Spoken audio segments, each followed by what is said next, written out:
Yeah. Welcome y'all to another episode of the Peace and Prosperity Podcast. Joined with one of my favorite friends. We've done a couple of things, a lot of things together, honestly. Yeah. A Mhm. lot. Like I've been on your podcast, you've been on my Yeah. podcast. We've done IG lives together. I've had the amazing opportunity to work with you in the corporate space, which was Yeah. amazing. A Yeah. lot of And mutual friends. yes. And you do So amazing work and everyone loves you too. yeah, well, thank you. I really appreciate Mhm. that. Seriously. Now, I didn't share this with you because I just like asked you to come on a podcast, and you was like, "Yeah." You didn't even know why. You didn't know what we were going to talk about, It's you. right? So I appreciate that, Tiff. Yeah. But the reason being is because years ago we did a live, and I turned it into an episode, and it helped so many people. You talking about your corporate experience. Oh, yes. Anytime I'm working with women, mostly women, but like if I'm working with women in the corporate Yeah. space and they're Yeah. struggling with confidence, imposter syndrome, Yeah. boundaries, I always direct them to, I think it's like episode 19. And Mhm. this would be like episode 80 something. So that just shows you Oh, how, wow. You've been busy. well, it just shows you how long ago that was, Yeah. Yeah. but they really appreciate you and I appreciate you. Oh, thank you for that. Thank you so much. So I'll let you go ahead and still introduce yourself because I didn't ask you for a bio or nothing like that. Let the world know who That's you are. okay. Yeah, that's okay. So for everyone watching or listening, I'm Tiffany Ellis. And these days I am now a full-time entrepreneur, which we'll talk about in this conversation. But I am in my heart, I'm a corporate girly, spent 20 years or a little over 20 years in corporate America, straight out of college. And I've done everything from being a frontline individual contributor to being a global program manager, national director. So I have a lot of experience in navigating a corporate space.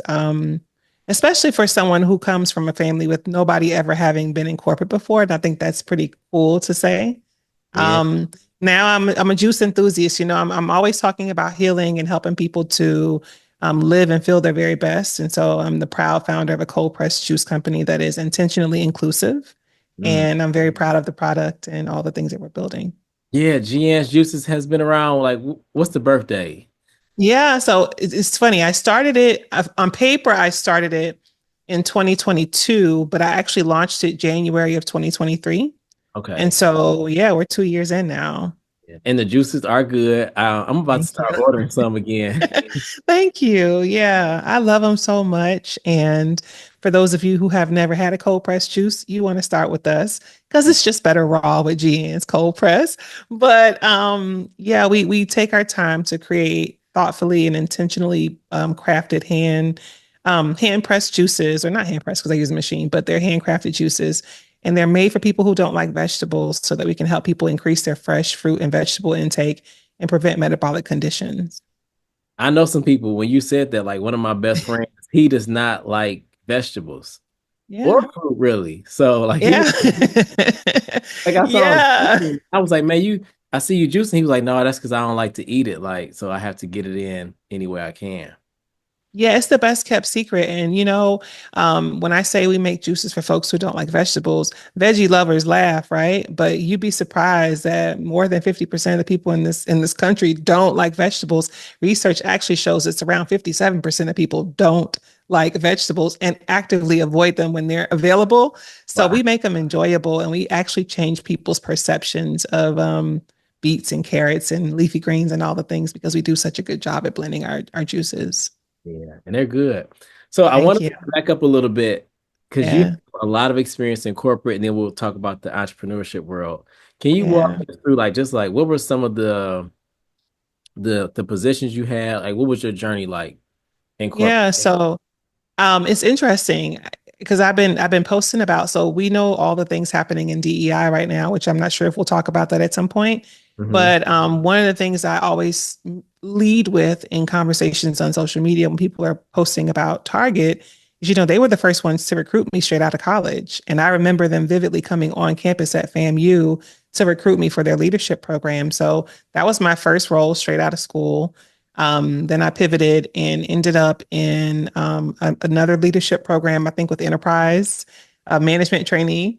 How old were you? Then I went, you said, how old was I? Yeah, doing these like leadership. Let's see, probably. So I honestly, here's the thing. I've been leading for so long because even when I was in college, I was working at Walmart and I started as a cashier. And by the time I left, I was a customer service manager. So it was just all like it's just always been a part of how I've worked. I just show up and I really believe in like doing a really good job. And I think people see that. And so let's see, I graduated college 1920, about 21, Okay. 22. And so, yeah, coming straight out of college, went into leadership, then went into enterprises leadership program. Then I pivoted into insurance and I spent most of my career there in the risk management industry. And that career I love. I wish more of us knew about the insurance industry because not a lot of Black people know about insurance. But yeah, I started as a claims adjuster. And by the time I left the industry, I was a national training director. So I have a But lot of experience in that space. dang, so you were traveling Yeah. much too, I bet. Yeah, I was traveling a little bit because I had people in different states who were on my training team who helped to kind of run the program, and I just, would pop in and check out their classes and help them with their content and stuff. And then I took a break from corporate before going back in 2020 after everything happened with George Floyd, and I Hmm. went to Amazon, and that's where I spent my last few years in corporate. The last 4.5, almost 5 years was at Amazon, and it was just an amazing experience in terms of the things I was able to create. Excuse me, the exposure I was given, just the responsibility. It was a really cool experience. Yeah. And I've seen you in action. Like people come to you, you're busy, you're managing Yeah. things, all that. It's dope. So when it comes to Yeah. leadership, and Yeah. was that something that you were taught growing up? Is it like innate to your personality?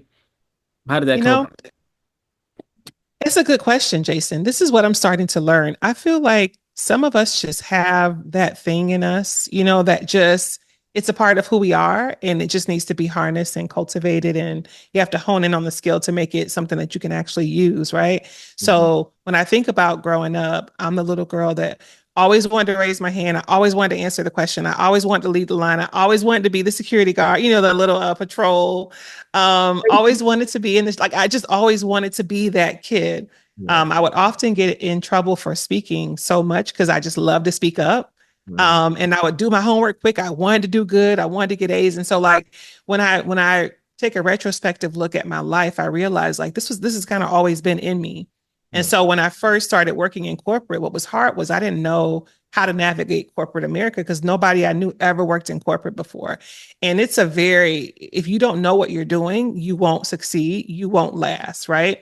And so it's me just being put in positions where I had some leaders who were willing to kind of take me to the side and say, I see this, you have the passion. So I don't want to kill the passion, but Mm. let's kind of, shape it a little bit and make it more digestible for people. And I mean, people would get offended by that statement now, but for me, I'm grateful that someone took the time to show me that because there are so many doors that I was able to get behind because somebody took the time to teach me how to navigate those spaces. Yeah, and being a black woman, I've worked in corporate spaces and different industries, and I've seen black women almost get either overlooked or overworked, kind of stepped on at times, especially in a leadership position. So, did you ever encounter any of those things? And if so, how did you navigate them? All of those things, Oh, everything you said. I okay. mean, to be black in America, at some point, your journey will intersect with some other black person because we all go through the same things, right? I think we just all handle those things differently. Even yesterday, I was speaking to there was a young lady who started with me when I started in my last insurance job, and she was an individual contributor, and I was starting as a leader. But we were in training together, and no, we didn't know who was doing what. We just knew we were all in the training class. So Right. towards the end, she found out I was a leader, and she was like, "Oh my God!" But we maintained contact. I met her in 2016. So just yesterday, I'm having a conversation with her because she was overlooked for a position that she was more than qualified for, and she was talking about her frustrations, right? And she was saying how like the feedback they gave her when she didn't get it really hurt her because it had nothing to do with her candidacy and her performance. It was more about the bureaucracy and the politics of navigating the space. And you don't talk to us enough and we don't know enough about that kind of stuff. And for me, it did two things. It made me recall times when I had to deal with that same stuff. But then two, it gave me the opportunity to give her advice that somebody gave me that helped me to get through it. Right. So it was I know this stings right now, and I know this is not who you are, and I know that it's going to feel like you're being disingenuous, but I need you to go back in there. I need you to smile. I need you to ask for this. I need you to thank them for, I'm kind of giving her the things to do and telling her what needs to be her follow up so that if she wants this position within the next year, she'll have it. But if you go in there and you're mad, you're not going to talk to nobody, and they're playing with me and all the things we feel, and I'm not going to forget this. I'm going to go to work and go home. You could do that. And you know what they're going to do? They're going to say, oh, she doesn't take feedback well. She can't handle rejection. They're going to put all the labels on you, and it's going to stop you from being able to do the things that you should be able to do already because you're talented enough to do it. So were you ever that person where you got the feedback, you're like, forget y'all, I'm just gonna do my job and go home? Absolutely. And then how did you shift your mindset? Look, I think about I said I was gonna make a reel about this one day because it's the funniest thing. Jason, I'll never forget my first performance evaluation when I was working for, and I'll say the company Progressive. My manager sat down and she was giving me my annual review, and she's saying stuff, and I'm just like, what? Because first of all, you don't even know me, right? This is Right. me fresh out of Miami, fresh out of FAMU. Like, play with somebody else. You get what I'm saying? So she's telling me all this stuff, and I'm just like, I don't agree. I don't agree. Like, terrible attitude. Okay. And Hmm. so she said, listen, I think you're brilliant. Like, I'm sure that you can do this plus more, but you can't take feedback that way, right? How courageous of her to give me that, like, that Honest. accountability and yeah, and say, cut it out. Like, basically, cut it out. That's not how we handle things. And so I was saying to her, like, once I kind of calmed down, I was like, but this is not right. And what she had to explain to me was, this is a perception. This is how perceptions impact your career. And like, she took the time to kind of break down to me how my actions were perceived, right, wrong, or indifferent, right? She also taught me how to control narratives, right? And Can you- so that's yeah. So, like, I'll give you an example. Once I understood that, for instance, Black women are perceived as angry, Mhm. right? Angry Black woman, that's a trope that is there. So for me to not be perceived as angry, or for people to have a difficult time believing that I was angry, it's when I'm in meetings on an everyday basis and things come up that I don't agree with, not being reactionary or not giving any emotion. It's hard. You shouldn't have to do this, but if you've never seen me get upset, if you've never seen me be more than mellow, if you've never seen me show frustration, if you've never seen me, like, it's like, Tiffany, if you ever hear that I'm angry, it's gonna be like, what? Tiffany? Because like she never shows up that way, even though outside of here, I'm You all those things. see your But in story. here, yeah, and here you get a certain version of me. And I used to feel like it was me suppressing who I was as a person. And in some respects, it is. But I think also it's me reserving some of who I am because you don't deserve all of that. You get to experience me in a certain way. And I'm not going to come in here and say, I'm just here to, no, I'm here to be myself. But I understand that I have to always be aware of what's happening in the background, whether I'm a part of it or not, and how my actions will make you connect that dot for yourself and categorize me as that person. Does that make sense? It does, because that was my next question. Like, how do you balance uh basically not losing yourself in these certain spaces where you, like you said, I like what you say, you don't deserve that part of me. Because I can Yeah. feel some people like, I hear you, Tiffany, but like I'm trying to be me. Mhm. So what do you say to Yeah. I mean, you get to be you. Look, here's the thing I had to decide. In the later years of my career, I decided I wasn't going to be as suppressive. I wasn't going to play the game. And them? so I understood that came with consequences, right? You have the right to be whoever you want to be. But in life, until things change, things are the way they are. And so if you decide, I'm going to be me and I'm not going to suppress this, you have every right to do that. But if they start targeting you with performance improvement plans, if they start overlooking you for promotions, if they start, giving you work that you don't really want, not giving you stretch assignments, it's because you're not playing the game. And so I tell people this, like, if you're going to go to the game anyway, why sit on the bench? If you're going to go to the game, like, either stay home or Right. get in the game and play the game, because I came from a family with no one having worked in corporate America, and I was the first person that went to college. because I learned how to play a game, I got to put my kids in different neighborhoods than I grew up in. I was able to afford things that I never had access to. I wasn't having to work 2 and 3 jobs to make ends meet because my one job was sufficient for the desires that we had for our life. And it allowed me to be a more present parent. So, I mean, in some respects, I feel like I won. Yeah, I don't know that we ever really get rich because you have to deal with, the gender gaps and inequity in pay and all those things are still happening, but you can still have a solid life for yourself if you want to play the game and if you decide like this is how I'm going to build until I figure out what's next. I'm loving this already. Like, taking it all in. So I'm thinking about your last position. Yeah. When we met, I think when we met, you were just doing straight entrepreneurship.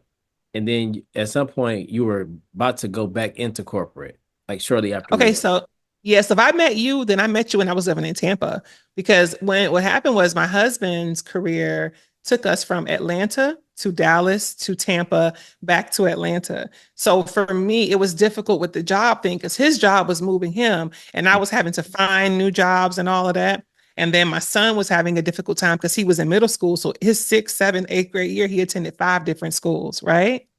Dang, And poor. so we needed some stability, right? We were like, we need something that's like stable. And so I told my husband, like, one, I I think I was out of corporate because I was just tired of all of the stuff, right? It was like all the things and it felt like too much. This was right before George Floyd happened. The world was going crazy. And then George Floyd happened, and then the world went even more crazy. But then it was like, okay, now I'm in the house, and now I've only known corporate. I'm not making the money I used to make. My lifestyle is potentially going to change. I have a kid who's getting ready to go into high school. I can't make this concession. And so I decided to go back into corporate. And I actually people don't know this, but I went back into Amazon. Well, I went back into corporate in Amazon as a warehouse manager. And then I end up becoming a global program manager. And they're like, how the hell did you do that? But With, what's in the with the cards for you is in the degree, cards for you. right? My bad, I cut you. But with the Those degree guys. Yeah. in criminal justice, right? Yeah. Yeah. I always say that. But so it's funny. I said the other day, I was like, I've never worked in criminal justice, but that's not true. When Target first recruited me, they actually recruited me as an asset protection executive team leader. And so I started with them. I was in the office where they have all the cameras watching the people who steal and catching employees who are like stealing from the store and that kind of thing. And then I used to come in every day and I was so bubbly and cheery and friendly. And the director literally pulled me to the side and said, this is not a good fit for you because you're too friendly. Asset protection doesn't have relationships with the employees. And so they pulled me into guest services, like customer service, because Yeah. I was that better fit my personality. But that's the only job I've ever had in criminal justice. But even when you went back, you still were in management. Yeah. Yeah, I was. I was an Like, area manager in the warehouse. yeah. So how was it for you? I guess how did you do it? Because your trajectory, your education, being in leadership, being a mom, being a wife. Yeah. Like how did you do it all? So as far as the work was concerned, there were some things that were important to me. My husband and I talk a lot about the life we live, the life we want, and Mhm. the life we're working to create. And we've become accustomed to certain things. And so when I wasn't working during that time, it was taking us off track from the life we lived, the life we wanted, and the life we were trying to create. And so I said, well, if the only job I can find right now is in Amazon's warehouse, that's where I'm going to go. Now, I didn't know I was going to be working overnight. I didn't know I was going to be, it was Wait, not overnight. So what was easy. your shift? Like the 6 10? p.m. to 4 a.m. And I worked Sunday, Monday, Tuesday, Wednesday.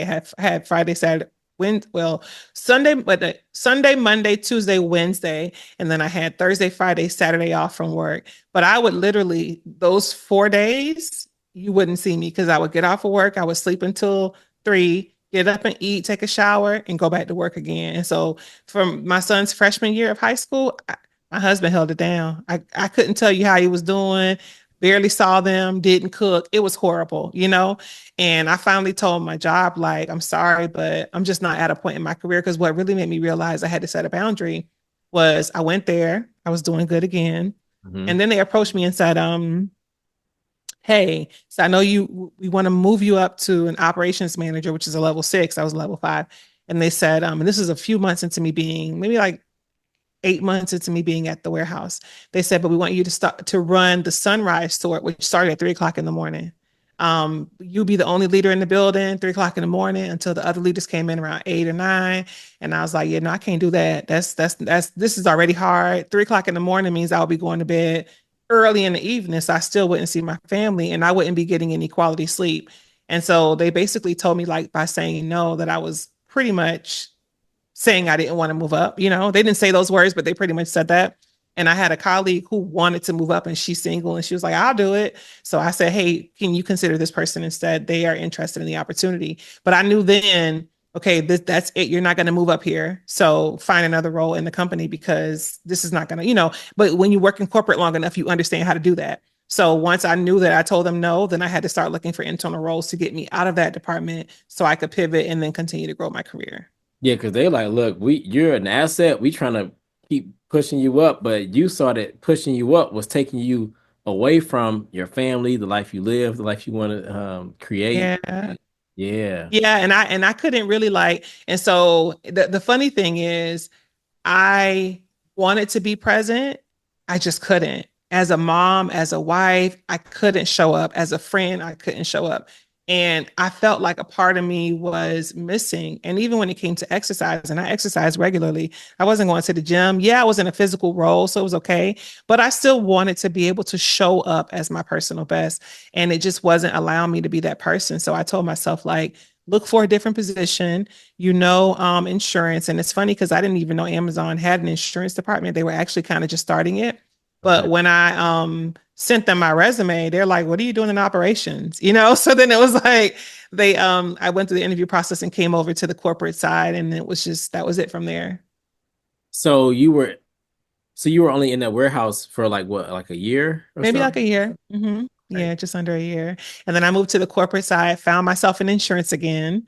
So Amazon, when you see the little trucks driving around delivering the packages, those Yep. are not Amazon employees. Those are small businesses who have a contract to deliver the packages for Amazon. They're called delivery service providers. And so Mm, sometimes they get into car accidents, sometimes they hit things and people. yeah. And so you have claims that have to be managed on behalf of Amazon to mitigate risk. And I have, I'm coming in with over a decade of insurance experience, and they're like, "Come on over here." So I helped to get their insurance program on track, which was really cool.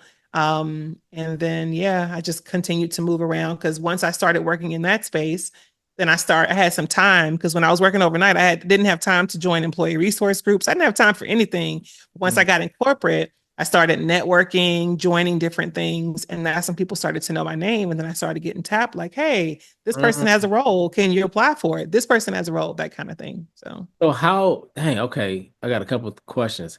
yeah. New to get into those ERG groups.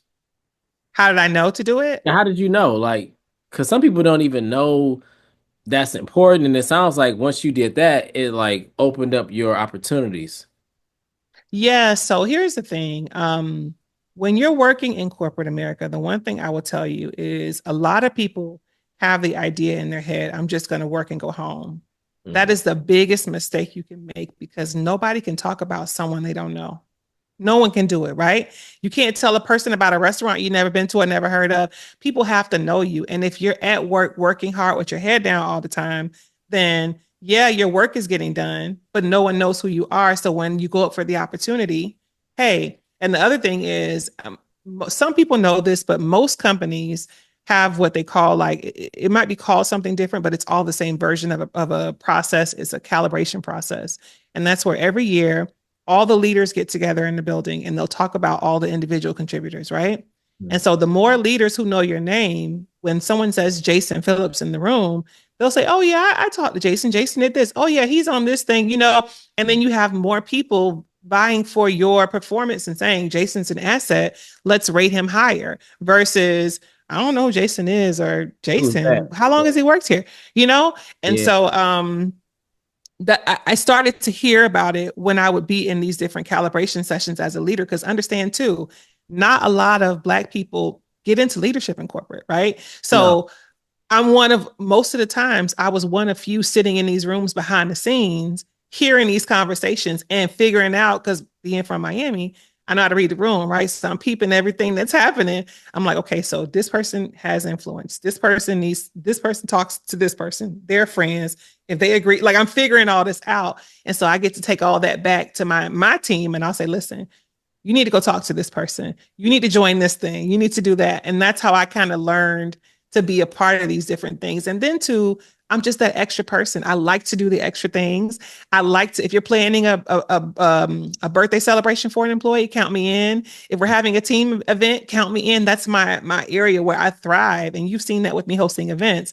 So it was just natural for me to become a part of the different ERGs and stuff. How do you manage like being involved with everything and then also having time for yourself and your family? Oh, that's a good one. So the last time I did it, like when I was my last role, I never put my email on my cell phone. That was Okay. the first thing because that let me. It sounds like simple, but there's like separating church and state, right? Like I'm gonna check my emails while I'm working. My husband always teased me because I would get meetings put on my calendar and I wouldn't know about them until I came back in. And when I was trying to manage my personal life, sometimes there was an overlap because I didn't have my calendar on my phone. Yep. But I always told myself, like when I'm at work, I will give them 100%. Because when I log off, you don't get anything. And I don't feel guilty about not replying on the weekends, not replying after hours. That's just not my groove. Like I'm not doing it. So Yeah, I had to ask because I know you go hard for your family and yourself too. And I yeah. would imagine that same principle applies to your business now. Like you gotta, and that's probably even more hard, but we'll get to that. Um, Mhm. so then you go into, so you go from warehouse manager, and then you're in the insurance department, and then when did you get into the global DEI Or role? yeah, so I was in the do you I don't know if can I should I close the blind so you can see my face Go or ahead, yeah, you can close it. okay, one second. I see the sun is moving, you know. So there we go. That's better. Okay, yeah, that's better. Yeah. Yeah, because the sun is moving right now. So let's see. I left the risk management role, and then I was a part of the Black Employee Network, and I was told by someone on that employee resource group that there was a role coming up to support HBCUs. And you know, I go hard for Yeah, oh yeah. FAMU, my my school. So I was like, okay, so the role I had never been like a program manager before, not in title, but in like my work, I had been a program manager before. So I was like, okay. So I meet the manager, move into that role, and that's when I started doing. That's when I did the Beyond the Yard and all the things that you. So that wasn't my last role. That was the role before my last role. But I Oh, was supporting HBCU students and students who attended minority serving institutions or Hispanic serving institutions. And it was just like if there was a dream job, that was a dream job. It was just so cool. and it was so like impactful too. Like that seemed like it was like a match made in heaven for you, for real. It was. Yeah, I That's like how still much we work it have took. It was gonna get done. we have I created a group me when the students came for the conference. We created a group me to communicate with them so they would know like what time to do stuff. And I think students just started leaving the group me like recently because we don't really post anything. But I mean, that conference took place what 2023? Like 3 years ago. Three, Yeah, or no, 2022. 22. It was, Yeah, 2022. So that's that's how long ago it was. dang. They Yeah. just now leaving. Yeah, and there's still some students in there, but some of the students are leaving because we don't really post anything in there anymore, you know. But it was just that experience for me of all the things I did while working at Amazon. I'm most proud of Beyond the Yard. And there are a few other things I'm proud of, but that one had so much impact on the students. I'm so proud of it. I was sad when you left the role. I remember now because whoever took your place. Um, Yeah. but then you went from that role To the into global program manager role. yeah. Yeah, You and just I'll tell you this too. So it was funny. I can share it now. So when I was in the role supporting the HBCUs, that summer, I mind you, my role was not a leadership role. It was a leadership role in the sense of like I supported college students, but I didn't have any direct reports. But once again, I came into the role, I was excelling. So my manager was like, "Hey." I want to give you an intern this summer. And that's when you met my intern because she might have been messaging you and stuff. So Yeah. my manager was supposed to have the intern, but she was like, I want to give you the intern instead. And so I got the chance to have the intern. And once I had her, that's when I was approached about a role that was coming up, the last role I went into. And I actually started interviewing for the role. And then I met my intern and I was like, I can't leave her, right? Because like she was a young Black girl. And my thing was, she's still in college, right? She's getting ready to come in. I know what a difference it would have made for me if I had someone like me to be like my manager during my internship and kind of help me to learn corporate and navigate corporate. So I actually reached out to the hiring manager I was interviewing with and I was like, I'm sorry, but I can't continue this process because I have an intern that I want to, I want to see her through her internship to ensure that she gets the role at the end. And I said, once it's done, can I reach back out to you all? And I was scared to do it. I'm gonna say I that I was was gonna very say, like, scared. I'm like, dang, that's deep to pass up a promotion and more money and just a super dope opportunity because you are committed to making sure that this other young Black woman has the right mentorship. Dang, I didn't know Yeah, like that. once I met her, I was like, I can't leave her. She's so wonderful. So I was like, yeah, I backed out of the interview process. I had gone through one, two, three interviews, backed out right before they made a decision. And so then I worked with my intern over the summer, gave her project. That's when we did the thing at FAMU, Mind Over Matter. And that was her project that she had to work on for the summer. So it went great. Yeah. And we had to have her write her paper. And afterwards, she was offered a full time position after she graduated. So once she finished, then I was like, I reached back out to that other team, like, hey, so my intern finished. She's getting a full time role. Is it still open? And they didn't respond for a day or two. So I was like, oh, I burned the bridge. And then they responded and they were like, absolutely. And then they made an offer. And I was like, look at that. So it was just so perfect. Yeah, it was perfect. I mean, that's selfless at its finest. Oh, thank you. It's Jason. I say this truly. I feel like this is God gives us things for us to give to other people. And the more he gives us and the more we give, he has more space to keep. And so it's like she's still there right now. She's thriving. We're connected still. I love to see the impact that I'm blessed to have on people. And I think it's like it's a privilege to be chosen to do that kind of work. Well, they got the right person. So then Thank you. you're welcome. It was dope. And that's so what's her name? Is it Wanji? Yeah, Wanji. Okay, I That's her thought so. nickname. Yeah. Um, Yeah, she's so so cool. so then you are even as you were in your last role, which Yeah. like can you speak a little bit about what you were doing in the last role? Because you were busy. Yeah. Yeah, I was. So, I'll start by saying I was a global DEI program manager, right? And I often say this, I don't think that people understand how much DEI covers in the workplace because in the mass media, they make DEI about Black people or people who are a part of the LGBTQIA plus community. But they don't talk about people who are neurodivergent. They don't talk about people who, I mean, even people who have children and people who don't, because that's diversity, right? They have different needs sometimes from the workplace. They don't talk about military veterans. They don't talk about people who are differently abled. They don't talk about all the different things that are part of diversity, equity, and inclusion. And so in my role, I was supporting the data center organization, which we probably won't even have time to truly have that conversation right now. But the data centers at Amazon control most of the world's internet. And most people don't even know what that is. So they don't know these careers exist. And so you have the same candidate profile applying for these roles because they're aware of the opportunities. And so many of us are not aware of these opportunities. And so my job when I came in was to look at the workforce and say, okay, what's happening? Are people happy? If they're not happy, why aren't they happy? Why are they leaving? What is the different employment experience for different types of people? Dive into that data when they're leaving. Why are they leaving? Who's getting promoted? Who isn't?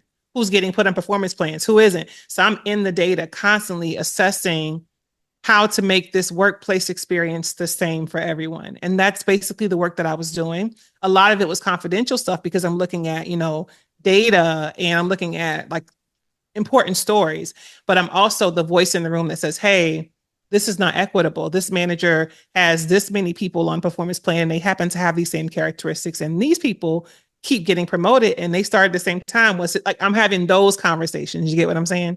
And so that was one part of my work. And the other part of my work was helping people understand how to be more inclusive. And so I was proud of this program that we adopted that had a bunch of learning resources and tools. And what I would do is essentially assign different learning modules to leaders, have conversations with them, help to broaden their perspective, help them to understand that, like, hey, people see the world different than how you might see it. Here are some different perspectives, but giving them resources they can also use to help them have those conversations. So as they're navigating the workplace, they're being considerate of the people they're managing and not just assuming that everybody sees the world the same as they do. Does that make sense? It does. I mean, it's a lot. It's a, Yeah, and the reason I want you to expand on that is because at the same time where you were in that role, you were growing GN's juices. I was. How? Like, I don't know. Look, that role was a global role. So the beautiful part was I got to go to Paris and Barcelona and this place and that place. And it was just the most beautiful experience because once I started traveling globally, then I realized like this conversation we're having about race here in America is so small compared to the rest of the world. oh And yeah, when I started seeing other cultures and seeing different things, and I had gone to like the Caribbean and stuff. Okay, yeah, those are traditional. But like when I'm going across the globe and I'm going to different places and I'm having different experiences and different conversations, it really does broaden your perspective, right? So when I come back home, now I understand that how we see the world. And sometimes because as Americans, we can be very arrogant, you know, we think that our perspective is the perspective. And it's like, no, no, no, no, no. But I was serving in the global capacity, and at the same time, I had purchased the LLC to start my business because you know I told you I just started it in 2022, but I actually launched it in 2023. And so one morning I got up and I don't know, it was just like start making the juices. Like it was like I got up with the idea to start making the juices. So I went, I called my best friend. I was like, I don't know how to set up the Shopify store. Help me out. I just need to be able to just take some orders. When I tell you it was a makeshift little site, honey, only thing it could do was take orders. And I didn't care because I was just focused on being able to take orders. I went on Amazon, I ordered me some bottles, and I started making juices. And the thing was, I had been making juices for years. I learned to make juices when I was living in Dallas in 2018. And I had been buying juices maybe for about 2 years before that. So I had known about cold press juicing and I started making juices every week for my family because I used to post on Instagram when I would fill the fridge and I used to put Yo Gotti song. I don't know if you remember, but I used to do that every week for our family. And so fast forward when I started making the juices, people were like, oh my God, this is good. And you know how when you cook at home, you think, okay, it's good because I cooked it, but you right, don't know if everybody else is going to be like it's good. But my son doesn't eat vegetables. And when he would drink it, he would say, this is good. And so I'm like, if I could get him to drink it, other people will drink it too. right, And so sure enough, like people started getting the juices and they were like, oh, this is good. And I was only doing local. And my brother kept saying, when are you gonna start shipping? I'm like, I don't know. You know, he's like, well, you need to figure it out. I'm like, no. So he gives me his credit card information. He's like, ship me some juices so we can see if it works. And so I start shipping him juices first because I'm like, if it's bad, he right. ain't gonna blast me. You get what I'm saying? So like I'm practicing with him. And so then once I got going, Jason, it was just like it just caught on like wildfire and people just started like supporting. And it for me, what was very beautiful was like, you know, people always say your friends don't support your business, people don't support you, they watch you. That was not my story at all. Like all of my friends were like, how do I get the juice? Yeah. Okay. I had some. I think you. I don't know if you were shipping yet or not, but I had some in Atlanta, and then you You shipped came some. and got it. Yeah, and they were good even when you shipped it. And then I remember you did the photo shoot. That was dope. Yeah. Yes, I won the pitch competition. So that's the thing. This is how God works. And I'm sorry, y'all. I'm verbose, meaning like I'm long-winded because I'm so passionate about this stuff. But Yeah. I I started selling the juices. I started catching momentum. I knew someone who did some branding stuff, and she was like, sis, when you gonna do your labels for real? Because them labels you got on those bottles, they don't look good. And I'm like, tried it, but that's okay. But so I used my corporate job to start paying, and I would do like one label here, one label there until I rebranded everything. And then I entered this cohort with the Village Micro Fund. And I remember applying for it. And one of the criteria was you had to be in business for a year. So I had only started selling that January, but I was like, I bought the LLC last year because God gave me the idea to purchase the LLC. So I qualified that way. So I entered the program, and it was a 12-week program where they taught you like business fundamentals. And then you had to pitch a 5-minute pitch at the end of the program for $25,000.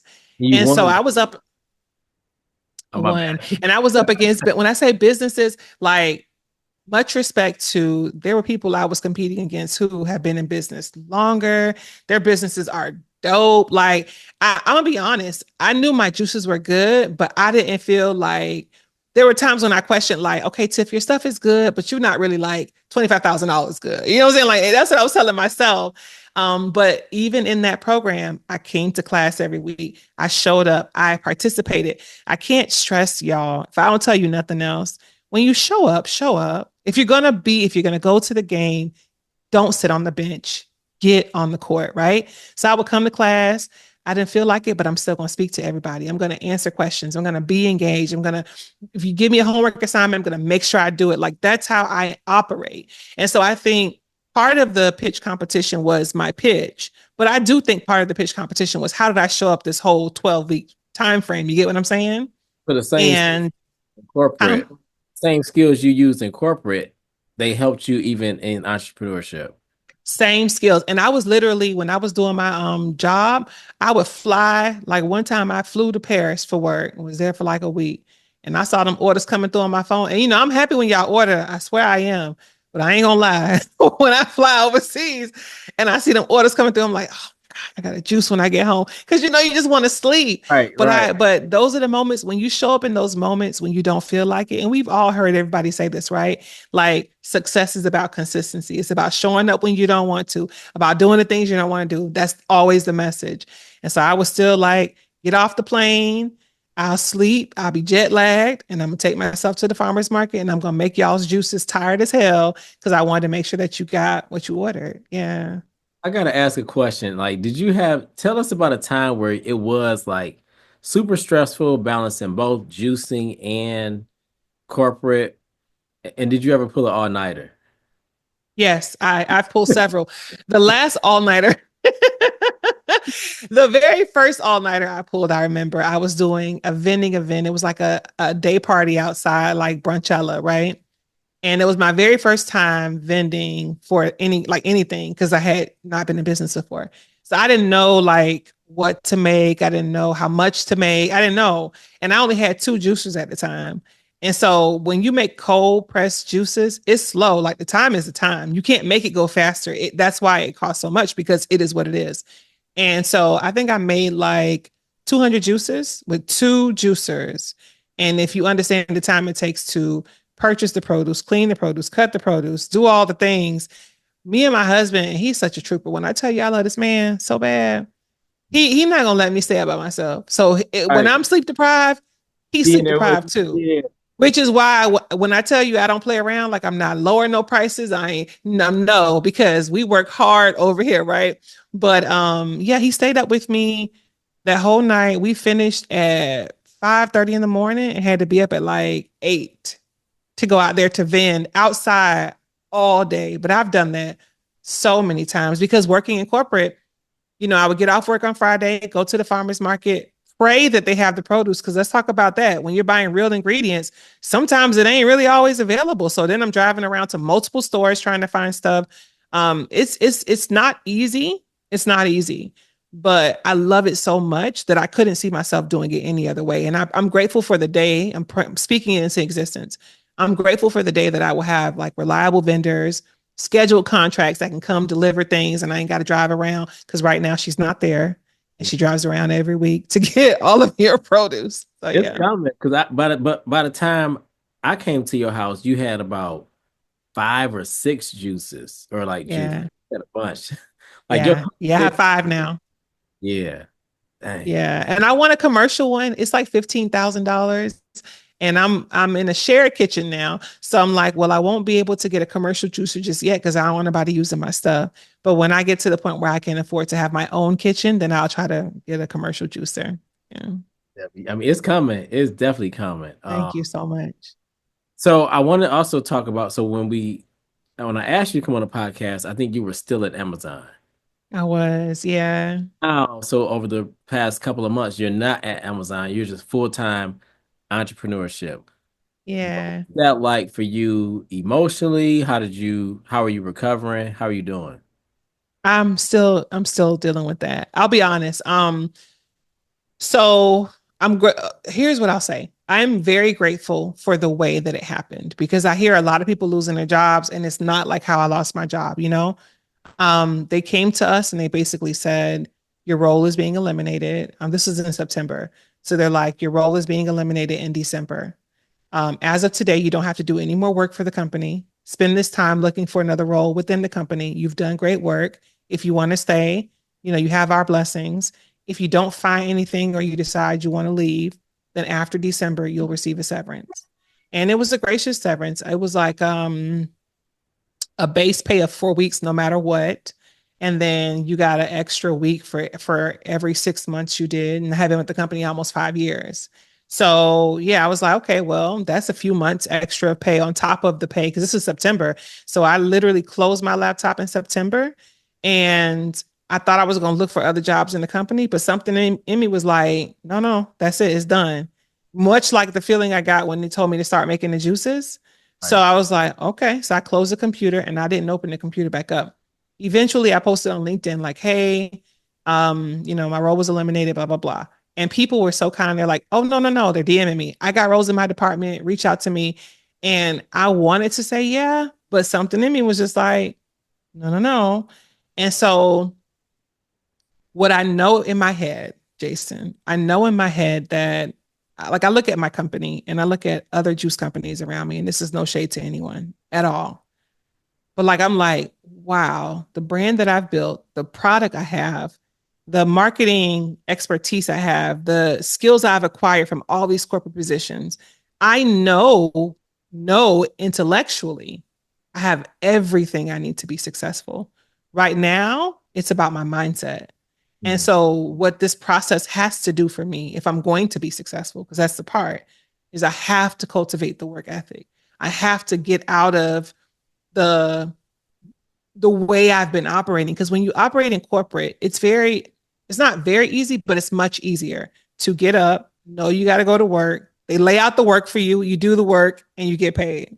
Answer the In email. entrepreneurship, it ain't like that. Okay. It's like, I got to know what holidays are coming up. I got to know how to market. I got to watch what's happening with the economy. I got to order my stuff. I got to budget. It's like, and it's skills I have, but I haven't had to put into practice. And so now, as I've been going through this and it starts to get tough, naturally you're like, did I make the right decision? Right. Because it's like now it's starting to get difficult for me.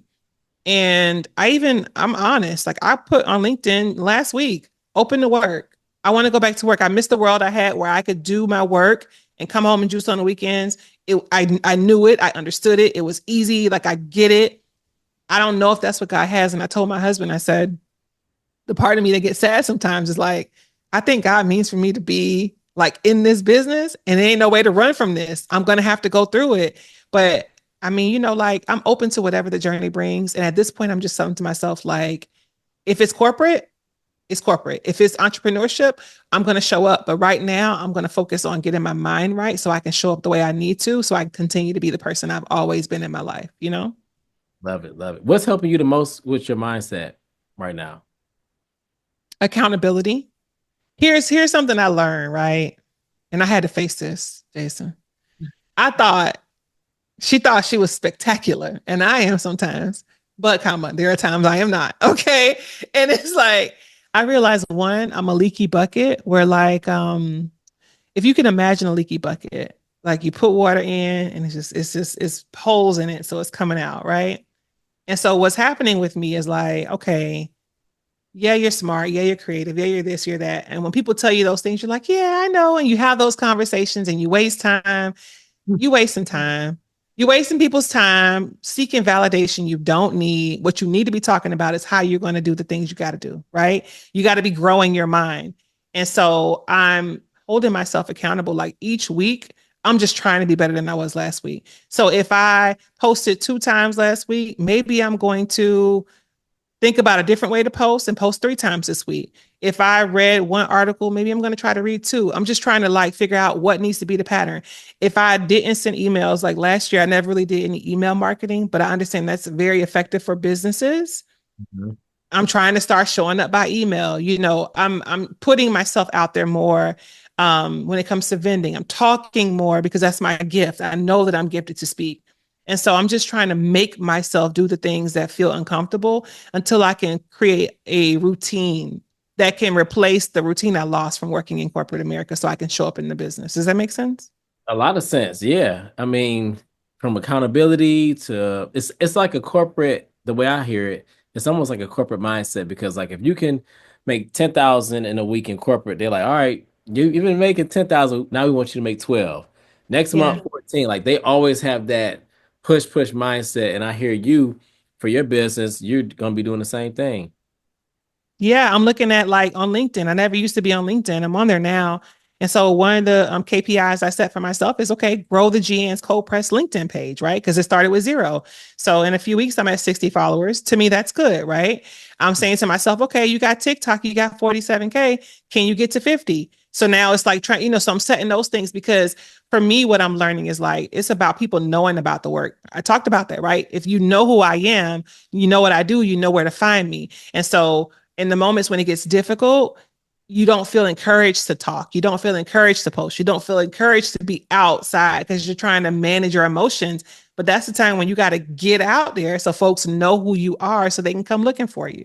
So, I appreciate you. One, I knew you were probably gonna come on the podcast, but even just talking about the entire journey, even the stuff that you're yeah, still dealing with right now, because that's helping somebody. Uh, thank you. my last question before we wrap, when it comes to confidence, it seems like that's something that has been pretty strong and steady for you. What's the secret sauce? And then if somebody's listening, what would you say to them if they're struggling with having the confidence to either keep going or pivot? That's a good question. Jason, I don't have anything profound to say. This is what I'll say. Oh, gotta be Um, keep it abrupt like you always do. here's something that I made the correlation. So when I started doing the juice thing, and I used to play Yo Gotti song, I got that juice, whatever. Like I'm very much hood. I'm very much that girl, right? And so I would always say, like, if you look at our card that we send to customers whenever they get their order, which is it's right here, right?